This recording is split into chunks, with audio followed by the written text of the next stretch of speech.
The focus on ESG for most stakeholders is through the lens of risk. It's identification, mitigation, and management. Recently at an event for corporate board directors, the panelists began using the term gray rhino. Was the pandemic a gray rhino? How about the war in Ukraine? I knew they weren't talking about the pachyderm found in Africa and Asia, but rather the term coined by my friend Michele Wucker, author of the international bestseller, The Gray Rhino, How to Recognize and Act on the Obvious Dangers We Ignore. Unlike the global financial crisis of 2008, which has been called a black swan event, or one that's very rare and not anticipated, Michele's gray rhinos are obvious risks that we ignore. Perhaps they're too complicated, too hard to gain consensus around, or just too scary. Denial is a common factor around these gray rhinos. For today's episode, I'm excited to welcome Michele Wucker, strategist, speaker, and best-selling author. She's been a think tank and media executive and is the author of 4 books, including You Are What You Risk, The New Art and Science of Navigating an Uncertain World. Her 3rd book was The Gray Rhino. I met Michele a few decades ago when I was VP at Chase Manhattan Bank and she was a financial reporter for Dow Jones, well-versed in the Latin American sovereign debt crisis. Speaking of debt, I'll always feel indebted to Michele, since she was one of the people who inspired me to attend Columbia University for grad school. Her grasp of the evolving sovereign credit risk and her commitment to reporting on it so insightfully made me want to study what she had. Recently, she joined me from Chicago. Stay tuned to hear what she had to say.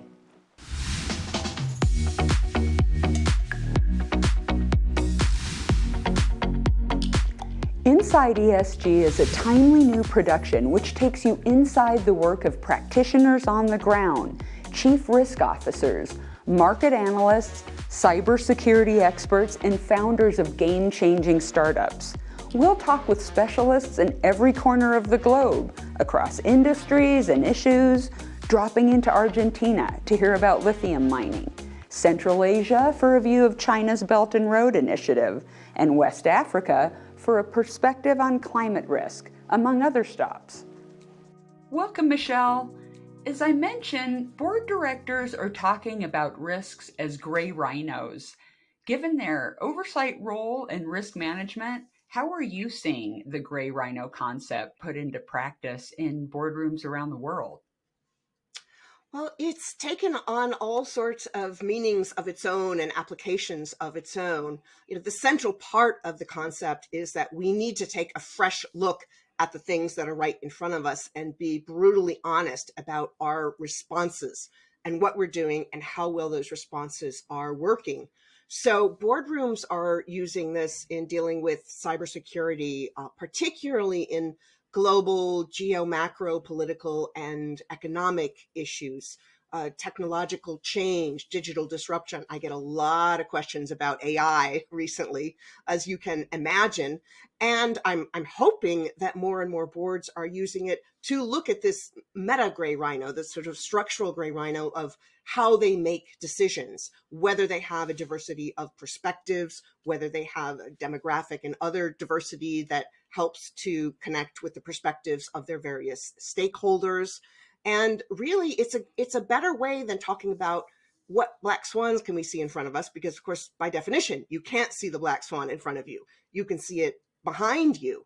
And so really, I'm hoping that more and more people use the gray rhino concept to look forward at the risks and opportunities and dangers ahead of them. Now, with tightening monetary policy and subsequent bank failures, I can't help but think about your extensive work in analyzing financial crises and how they could be averted. Did you see gray rhinos roaming around our banking system governance before these events? Oh man. Well, I talked a lot in before times, before the pandemic. I talked a lot about concerns about what was then already a decade of very loose monetary policy and the asset bubbles that resulted, whether in real estate or financial markets and risk taking in general, a bubble in risk taking. In fact, I remember during the pandemic, people talking about being drunk on risk. And of course, the pandemic took that already too large monetary expansion and supercharged it. So it's something I've been quite worried about. And of course, the Fed in 2022 finally started ratcheting that back. And lots of banks, lots of the smartest people on Wall Street and elsewhere following markets around the world have also been talking about that for quite some time. And we're not quite through it, of course. We've seen a lot of bank instability in the last few months, and people are now worried as we see deposits going from smaller banks to bigger banks that are supposedly safer, but that's adding to a too big to fail problem. And it's also hurting some of the benefits that the smaller and regional banks provide, which is in the know your customer area. They can judge credit and creditworthiness and customer risk in a way that the bigger banks just can't do. So it's also sort of a structural meta, Rhino, that if we lose too many of the smaller banks during the next round of turbulence from monetary tightening, there are also going to be some knock-on effects there. So yes, lots of people have seen the monetary tightening coming and the potential impact on banks. Nobody probably predicted from the outside that this exactly is where it's going to, where the rubber's going to hit the road. But that's not the point of gray rhinos. You may not know exactly where the consequences are going to hit, but there's something big happening, and that somebody somewhere is going to get trampled, and you don't have to wait for exact precision to do something about it. And of course, some of the banks that have had troubles were not paying enough attention to the risks that they were aware of. They were talking about. You see the report from Silicon Valley Bank that their risk committee had met many, many, many more times than usual. The Fed's report on its own involvement mentioned lots of warnings, although they clearly didn't understand the full scope of it. And we're seeing now a lot of attention from the outside to some of the accounting measures and standards that made it easier to look away from the banking impact of the monetary tightening gray rhino. Now, in your advisory work, what are some of the most successful responses to gray rhino risks that you've seen, particularly concerning sustainable development? Well, I think sustainable development itself, anyone in that industry, anyone involved with it, is a fantastic gray rhino wrangler, because they've seen something coming and their whole work is around addressing that problem. But I hear all the time from people. I get most excited actually about the little stories. The banker who had made a loan and was feeling a little nervous about it. This was in China. She got the borrower to pay the loan back early, and a few months later, they went bankrupt. And I hear all the time, for example, in climate change and climate risk pricing, a lot of concern over, are we getting risk pricing right?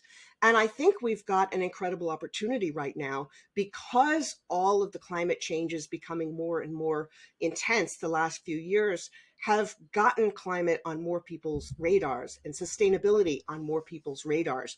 So we're seeing a lot more organizations, policymakers, individuals making changes, even though it's not quite enough yet. But really, I see so much use of the gray rhino in ESG conversations, in sustainability conversations, and realizing that by solving one problem, you can also solve others. By being more efficient with your energy use, you save money. By looking ahead, by developing new technologies, you are creating a new market. And so really the gray rhino is so closely tied to the work that people do in sustainability and ESG, in identifying risks and coming up with how they're going to respond. Well, that brings me to the issue of what you've called the human lever.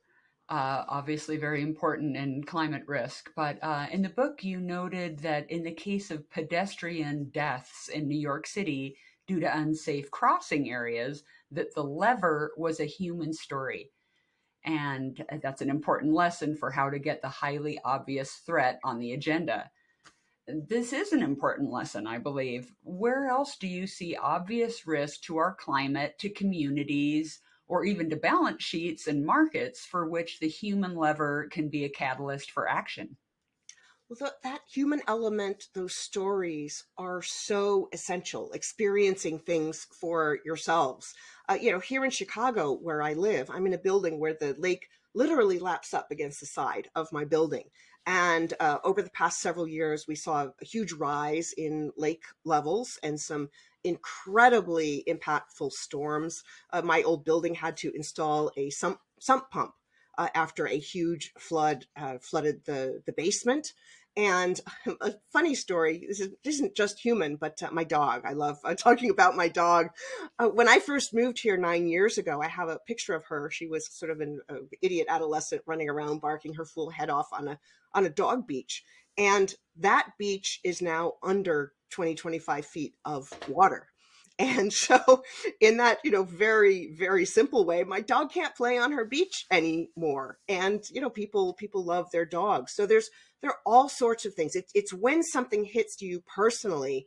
And coming from the policy world and the finance world, I like spreadsheets. I like facts. I like analysis. I like cost benefit analysis, all of that, wonderful geeky stuff that I'm sure a lot of your audience and your listeners also are interested in. But I realize that none of that is worth anything unless you get people to connect with their hearts, to feel an emotional connection. And that's actually part of why I created the Gray Rhino concept. I've spoken a number of times to big rooms and have a picture of a rhino, a video of a rhino coming at them, and I feel the whole room gasp. And that's the kind of emotional reaction that I'm hoping the concept can help to reinforce, to really build on that human connection and help people to feel that together and to come together to resolve some of the obvious dangers that are coming their way. You've also written extensively about the governance imperative in terms of decision making and value creation. And in Gray Rhino, you quoted a corporate executive saying, when you're a chief risk officer, you're being second guessed a lot because you're taking a negative look. I'm sure that statement resonates with risk and compliance officers everywhere. And in your role on the faculty of the Directors and Chief Risk Officers Institute, what advice do you have for these professionals as they try to communicate risks? Well, it goes to risk being not just negative or not just the opportunity to make a lot of money, but a balance. A DCROI is all about value creation and what we call the positive governance of risk, which means that if you are not avoiding certain risks, then obviously you're going to lose value. But if you are not prepared to take some of the good risks in front of you, then you are also missing an opportunity to create value. And I often ask people when I start workshops, how do you define risk? And this, of course, will spoil it for anyone who does the workshops. But at the beginning, I get a very interesting mix depending on the crowd, depending on the industry, the mix of people. How do you define risk? And some people will come out with a lot of very dangerous words, danger, peril, potential for loss.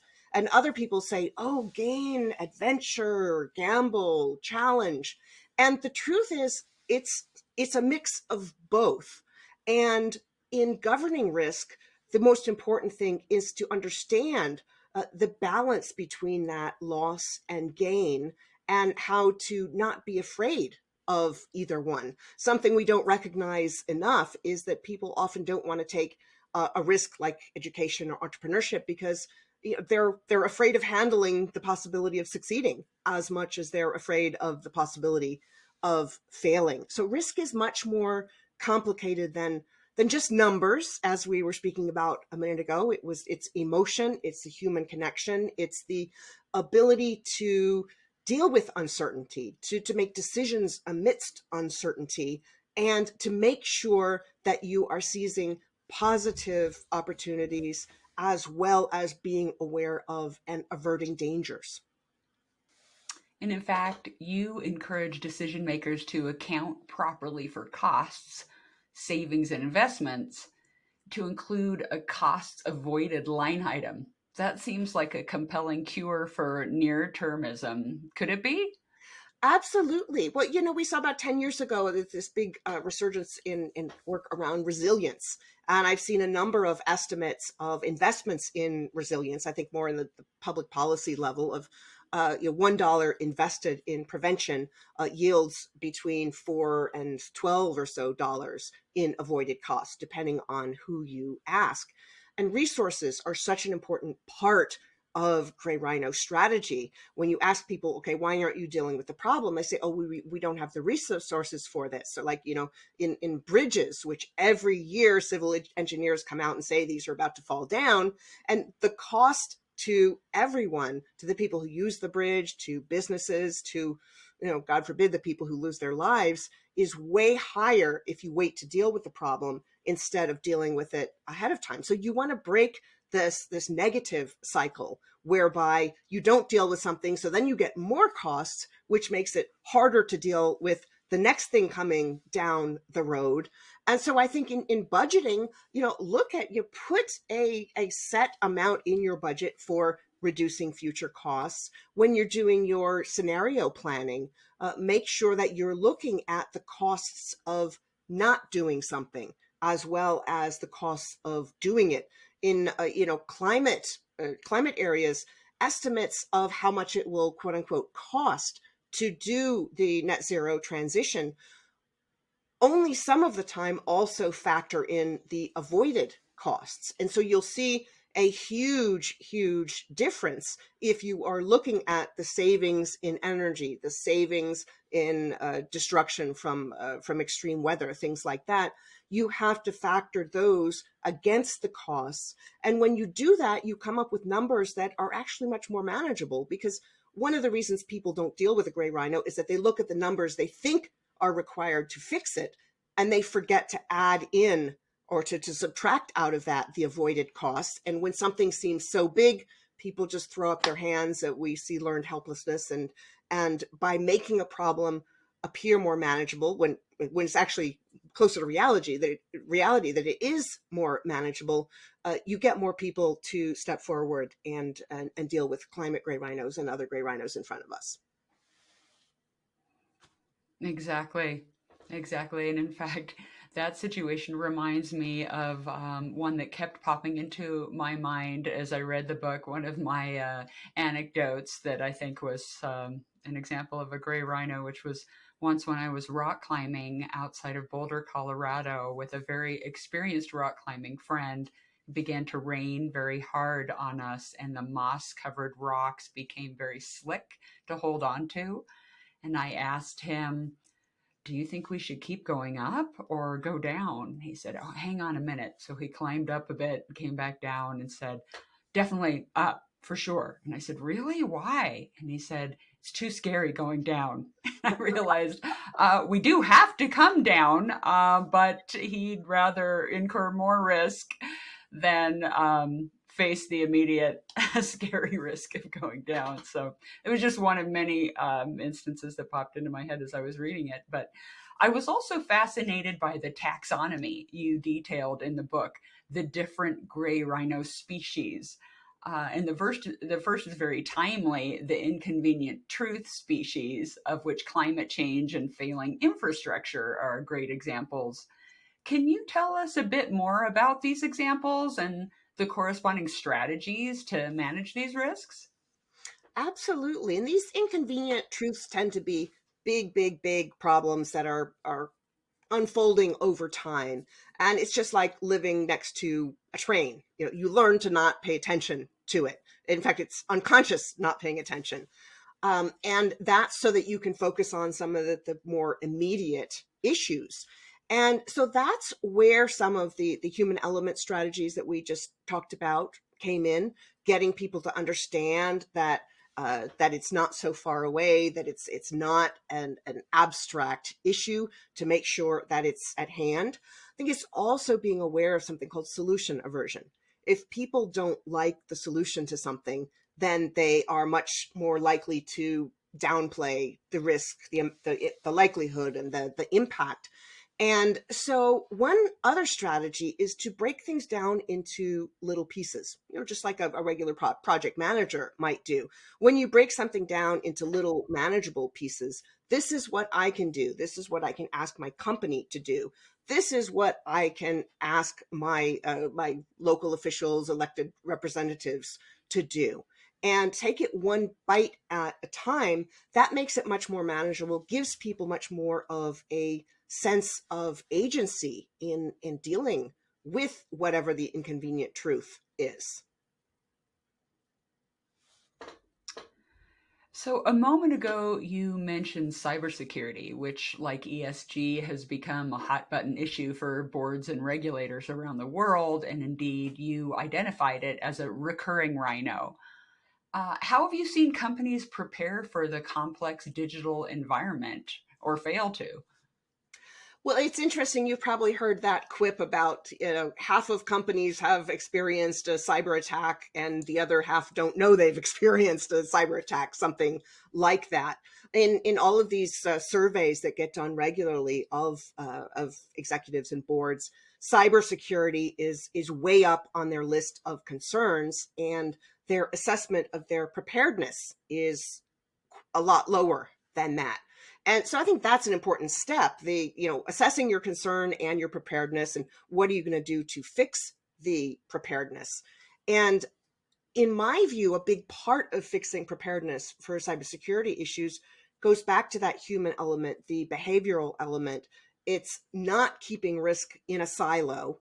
The quote unquote professional risk managers, I mean, everybody should think of themselves as a risk manager, but over time, business continuity professionals, emergency responders, all sorts of people have said to me, I wish I had an easier way to talk to people to get them to worry about the same things that keep me up at night.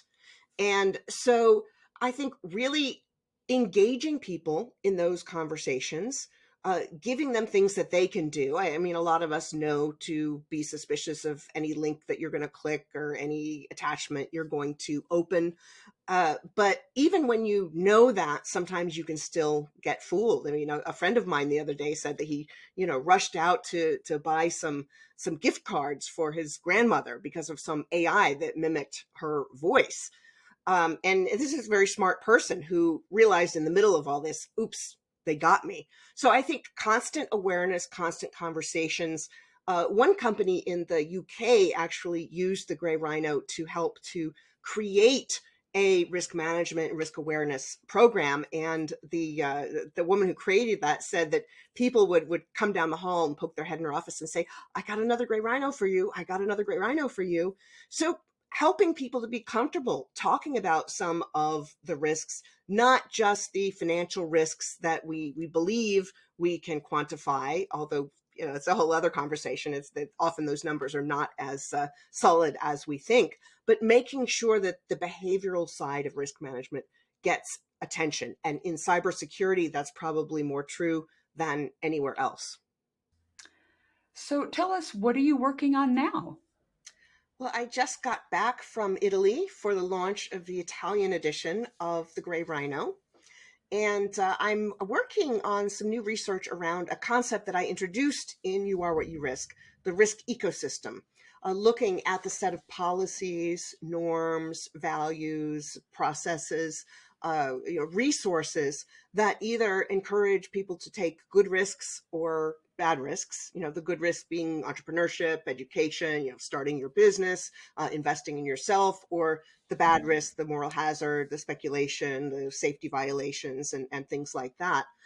So I'm building up a bigger research project around that, which hopefully will become the third book in the Gray Rhino trilogy. And I'm also looking to do a lot more applied work, particularly around food. As you know, you've had meals with me. I've got celiac disease, and I put the poor waiter through the celiac inquisition before any meal, and I see so many missed opportunities for companies to find customers like me who go back again and again and again once we find some place that we trust, and to help companies to avoid the missteps of those who decide they're going to go jump into this fast growing free from market, but don't really know what they're doing and end up destroying trust instead of creating it.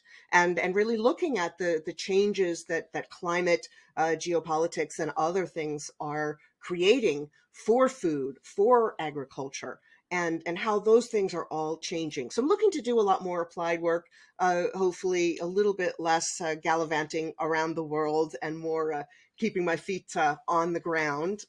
But thank you for asking, because I'm really excited about the next stage, really building on all the Gray Rhino work. Well, it sounds very exciting, and I'm sure I will enjoy the third book in the trilogy as much as I did both Gray Rhino and You Are What You Risk. So thank you very much for joining me today, Michele, and I look forward to our next conversation. Thank you. It's been great talking. Thanks for joining us today. To make sure you don't miss out on our next episode, subscribe to the Inside ESG podcast on Spotify or any podcast platform, the YouTube channel, the LinkedIn newsletter, and our mailing list on InsideESG.com. See you next time.